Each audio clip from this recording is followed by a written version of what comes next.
December নাপলির পোম্পে নগরী অসংখ্য video তথ্য ইন্টারনেট বিদ্যমান তারপর ও সামান্য প্রচেষ্টা নিজ চোখে অঞ্চলটি পরিদর্শন করা স্থানীয় বাসিন্দাদের থেকে কিছু তথ্য যা আপনাদের সাথে শেয়ার করব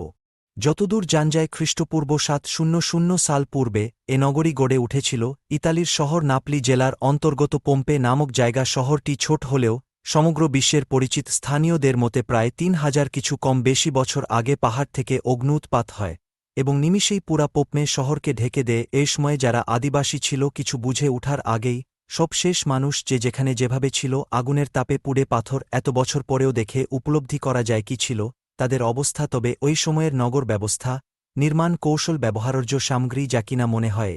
যুগের নিজ চোখে না দেখে উপলব্ধি করা অসম্ভব। স্থানীয়দের একজন বলেন ওই সময়ে যে শাসক ছিলেন সে খুব অত্যাচারী, নারীদের উপর নির্যাতন, প্রজাদের উপর জুলুম, এমনকি একটা মাঠ চারিদিক উঁচু দেয়ালে ঘেরা ওখানে মানুষে মানুষে লড়াই হতো ততক্ষণ যতক্ষণ একজন মারা না যায়।